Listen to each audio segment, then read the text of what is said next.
আসসালামু আলাইকুম বন্ধুরা, কেমন আছেন? খানা খাজানা উইথ পাপিয়া আপনাদের সকলকে স্বাগত। আমি পাপিয়া আবার এক নতুন রেসিপি নিয়ে এসেছি, রমাদান স্পেশাল কাস্টার্ড ডেজার্ট কাপ। চলুন বন্ধুরা, রেসিপিটা শুরু করছি।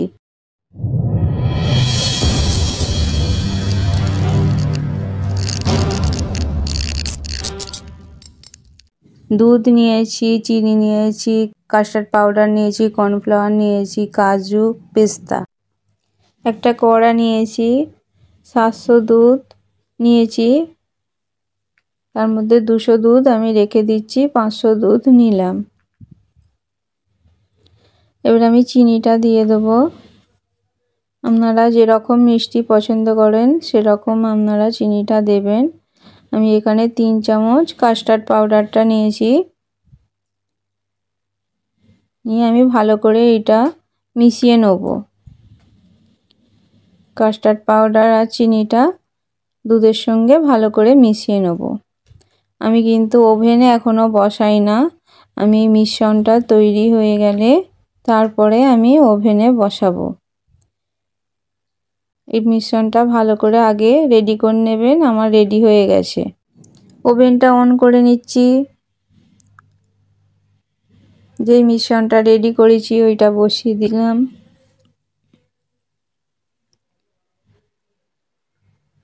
এবারে নাড়াচাড়া করব। আপনারা সবসময় এটা নাড়াচাড়া করতে থাকবেন, এতে কাস্টার্ড পাউডারটা আছে, না হলে তলায় বসে যাওয়ার সম্ভাবনা থাকে। এই রেসিপিটা বানাতে বেশি উপকরণ লাগে না, খুব সামান্য উপকরণে রেসিপিটা তৈরি হয়ে যায়। এটা নাড়তে নাড়তে আপনারা একটু স্লোভাবে রাখবেন ওভেনটা। এটা নাড়তে নাড়তে খুব ঘন হয়ে আসবে, তখন এটা রেডি হয়ে যায়। সব সময় নাড়তেই থাকবেন। নাড়াচাড়া করতে করতে এটা কতটা গাঢ় হয়ে গেছে দেখতেই পাচ্ছেন বন্ধুরা। এটা রেডি হয়ে গেছে, আর সামান্য বাকি, দেখুন, দেখতেই পাচ্ছেন রেডি হয়ে গেছে। আমি এবারে তুলে নেব একটা কাপে। হাফ হাফ করে আমি দেবো।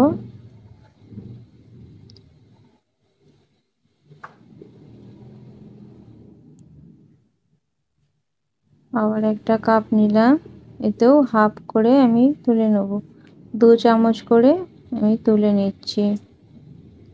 এখানে আমি 8 জনের মতন বানিয়েছি।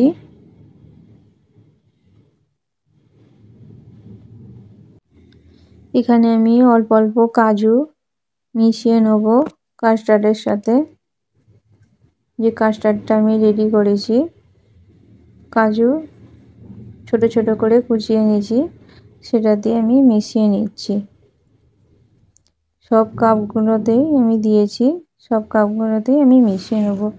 এইটা আপনারা যখন বানাবেন তখনও কাজুটা দিয়ে দিতে পারেন। আমি এখানে আলাদাভাবে দিয়ে মিশিয়ে নিচ্ছি। মেশানো হয়ে গেলে কাপগুলোকে একটু, দেখতেই পাচ্ছেন, এটা আমি এরকম করে নাড়িয়ে নেবেন। এখানে ক্যারামেলটা আমি রেডি করব। চিনি নিচ্ছি, আমি যে হাফ চিনিটা রেখেছিলাম সেই হাফ চিনিটা নিচ্ছি। 1 চামচ আমি জল দেবো। জল দিয়ে আমি ক্যারামেলটা বানিয়ে নেব।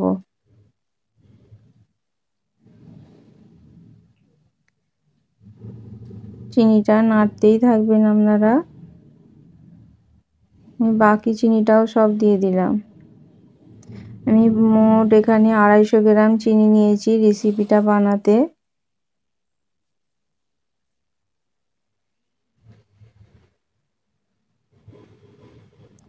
তার আগে আমি এখানে চিনিটা রেডি করছি, ক্যারামেলটা। তার মধ্যে আমি দুধের মিশ্রণটা রেডি করে নিচ্ছি। সেই যে 200 দুধটা আমি রেখেছিলাম, তাতে আমি 2 চামচ কর্নফ্লাওয়ার দিলাম। কর্নফ্লাওয়ারটা দিয়ে আমি ভালো করে মিশিয়ে নিচ্ছি। এটা মিশিয়ে নিয়ে আমি এক সাইডে রেখে দেবো। আমি এদিকে ক্যারামেলটা বানিয়ে নেব। দেখুন নাড়াচাড়া করতে করতে এটা কালারটা অনেকটাই চলে এসেছে। আমি আর একটু ডিপ কালার করব, একদম লালচে কালার।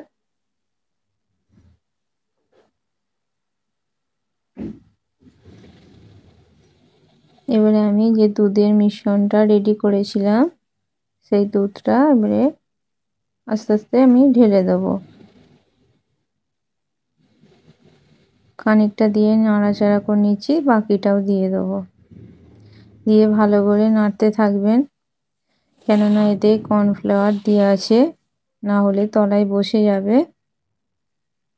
আর ওভেনটা একদম স্লো করে রাখবেন, স্লো করে দিয়ে নাড়াচাড়া করবেন।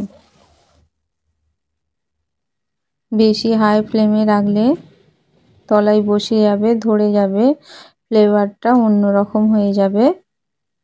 খুব ধীরে সুস্থে এটা বানাবেন। এটা নাড়তেই থাকবেন, বেশিক্ষণ সময় লাগে না, খুব কম সময়ের মধ্যে একটা ভালো জিনিস তৈরি হয়। আপনারা এটা বানিয়ে ফ্রিজে রেখে দেবেন।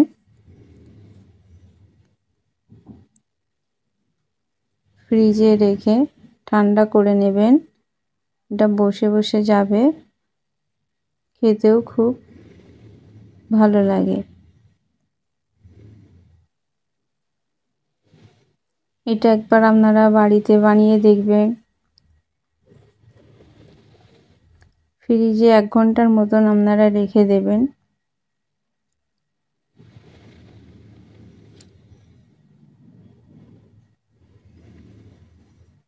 রেডি হয়ে গেছে, দেখতেই পাচ্ছেন। কাস্টার্ডের ওপরে যে ক্যারামেলটা রেডি করেছিলাম সেটা উপর থেকে দিয়ে দিলাম 1 চামচ করে। সব কাপগুলোতে আমি 1 চামচ করে দিয়ে দিচ্ছি। দিয়ে একটু ভালো করে নাড়িয়ে নেব।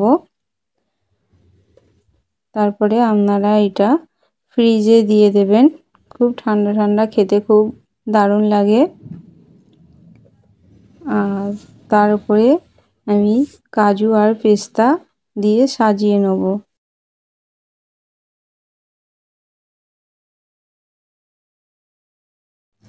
এবার আমি সাজিয়ে নিচ্ছি কাজু আর পেস্তা দিয়ে। কাজু পেস্তা ছোট ছোট করে কুচিয়ে নিয়েছিলাম, সেটা দিয়ে সাজিয়ে নিচ্ছি। কত সুন্দর কালারটা হয়েছে দেখতেই পাচ্ছেন। বন্ধুরা একবার বাড়িতে অবশ্যই বানাবেন। আজকের ভিডিও এতটাই, আবার কোনো নতুন রেসিপি নিয়ে আসবো। আজকের রেসিপিটা ভালো লাগলে কমেন্ট করে জানাবেন। আমার চ্যানেলে নতুন নতুন রেসিপি আসতেই থাকবে। ভিডিওটাতে লাইক করবেন, সাবস্ক্রাইব করবেন, পাশে বেলটাতে ক্লিক করে দেবেন। বাই।